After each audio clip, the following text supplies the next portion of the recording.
Hello, my name is Denis Strukov, and today I'll tell you how to use a Geoanalytics platform for city management, smart city, and so on.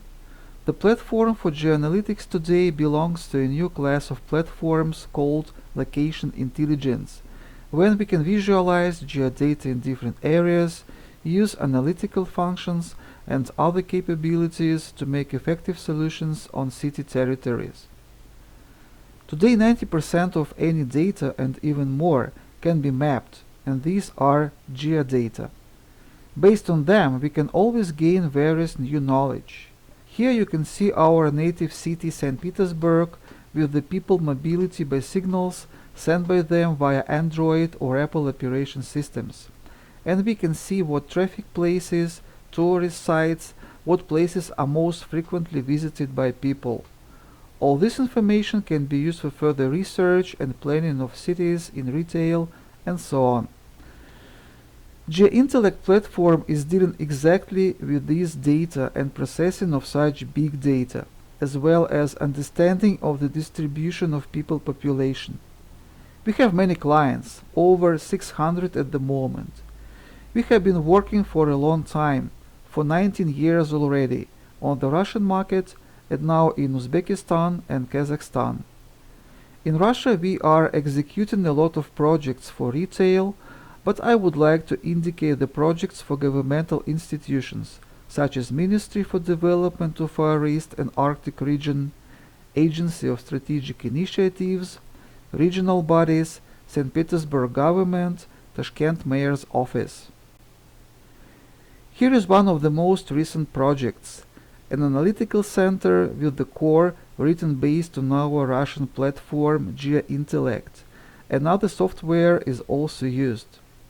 A lot of analytical capabilities were implemented, a lot of different geodata were collected and digitized. And in the beginning of this year, 2022, President of Uzbekistan highly praised this product and what it performs. And as an example, I will present you a specific case about municipalities later. So the platform should collect different geodata and then it will have value. This data can be open, this geodata can be secured, sanitized, from mobile operators or smartphones. These can be geodata on city infrastructure, city objects. This can be modeled geodata based on the previously indicated data. These are the data on real estate, construction. This can be some internal geodata connected with understanding of what will be constructed and where, on what plots of land, and so on. Consequently, the platform itself combines these geodata and has web and mobile applications for collecting data. That is, data can be collected on site and administration subsystem to manage this data. Today we are not going to discuss how to plan the development of retail chains in these areas, banks, clinics, but today we will focus on how we use these technologies in governmental sector, in administration, specifically in urbanistics, economics, security of city population, and so on.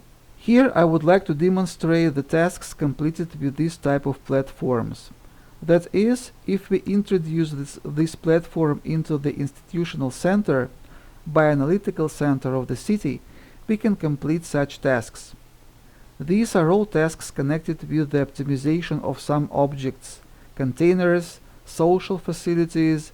These are the tasks connected with monitoring and forecasting of some indices, economic, ecological, and other tasks.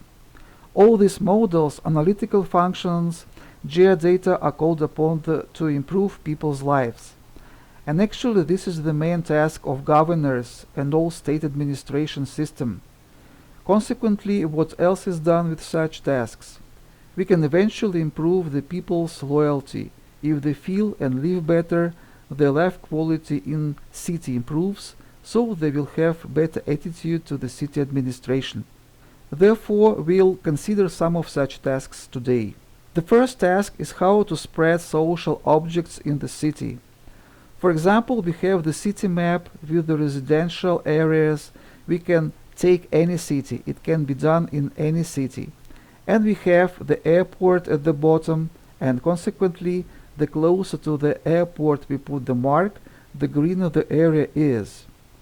If we choose shopping malls close to which we want to live, and we frequently go there, then we mark 100% for shopping malls. The greener the transport and walking access area is, the better it is. So, when a person chooses a comfortable apartment, he or she starts visualizing different scenarios. If I have children, if I often take them to children's centers or clubs and so on, then I create a profile comfortable for me, and the city map changes accordingly. If I don't drive a car but go by subway, this can be a short walking distance to subway, and so on. And the platform demonstrates the intercorrelation of such factors and represents it as a simple heat map which is understood by everyone. Another case which we always have in cities: when residential blocks are constructed, accommodation constructing companies often don't understand what land plot to choose, or even if they have selected one, they don't understand what to construct on it. Here different approaches are formed, which allow evaluating the attractiveness. For example, for the construction of accommodation complex, this is the replacement of best used analysis, which helps the governmental sector to reasonably work with construction companies. And further, we can make forecasting models, for example, of real estate cost, and afterwards all these indices are loaded into certain information system of construction companies, and they select the land plots accordingly. If this is a small business, we can make another heat map, more detailed, which will demonstrate where bakeries can be opened and where not, where analysis testing labs can be opened and where not, and so on, according to different business categories. Each square, blue and green, will contain a sufficient amount of people and minimal number of competitors for this business to stay afloat. And it is very important for the state sector. The fewer companies are closed in the region, the better the region economy will be.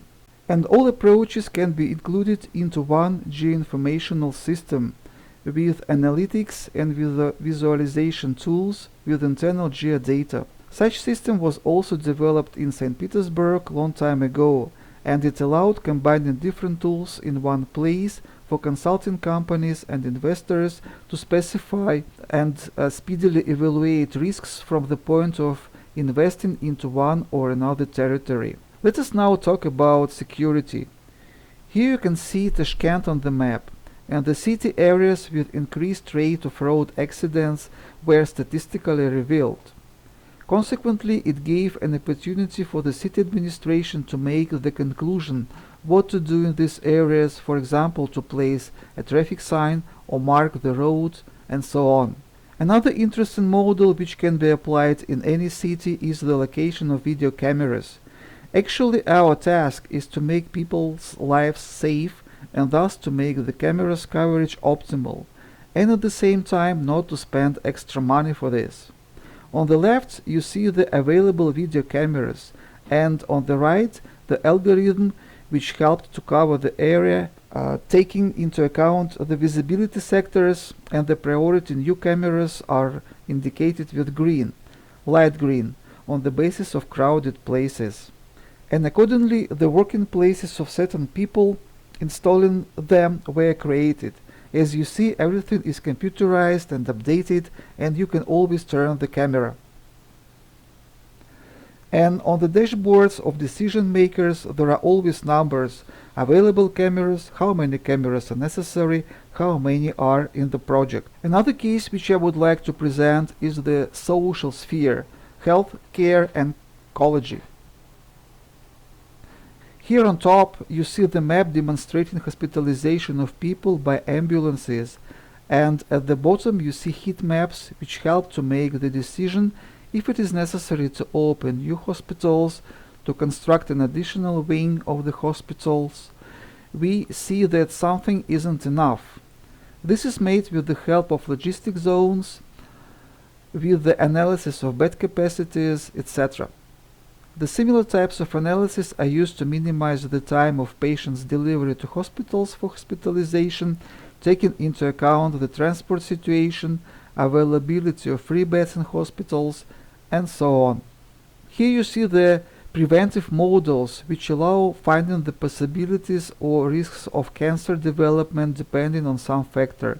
For example, atmospheric pollution with a certain substance or something else. All these works were tested together with medical people. We published scientific papers and held conferences with 2 proceedings published. The ecological topic is also present. Here on the left you can see the environmental pollution in different seasons, and we see the stable pollution zone, and it is possible to develop a service for people based on these indices and to warn them that it is always polluted here, for them to be careful. Here you see the location of waste containers from the point of load onto them, waste quantities, how many people live in the buildings around, and taking this into account, we can also optimize its removal or place in new container, etc. Waste separate collection is being actively developed in St. Petersburg, and together with our partners we calculated how many people are provided with the facilities for bottles, plastics, batteries, etc. within 5-minute walking distance in St. Petersburg. Accordingly, such type of analysis can be made in any city, and we can place the containers properly. And there is an interesting case which allows moving the existing containers to more populated areas without placing new containers. Thus, for glass, we calculated that we can increase the amount of containers for up to 1 billion people without ordering new ones, and this also saves budget significantly. And therefore, all this can be used in the conceptual approach to Geointellect Smart City, the platform which would combine all these algorithms in various fields we have discussed today, which would combine different geodata from state sector, open data, data from sensors, cartographic services, and would demonstrate in the convenient form as kind of constructor when we should, depending on the target audience, business, people, administration of other institutions which manage the city, have different geodata, different tools, and such constructor was implemented in Tashkent. We haven't practically talked today about another important issue, people, but based on such solutions it is possible to develop services for people, such as informational services, geoinformational services, apart from ecological ones I have mentioned today. This can be some data where it is possible to get information from people on what they need, what is their demand for something, or, for example, what they would like to be placed in these places, and so on. So the trend which is being actively developed today is called an active citizen. And due to this trend, for example, it was revealed in Tashkent where to place additional waste containers. Here you see 3 spots of containers, and there were always complaints about wastes. When we calculated the 3-4 minute walking distance zone, we saw that it didn't reach the area of complaints. Therefore, the decision to place a new container was made. Dear colleagues, I am finishing my presentation. The interface is translated into different languages, and will be happy to see you to discuss the details personally.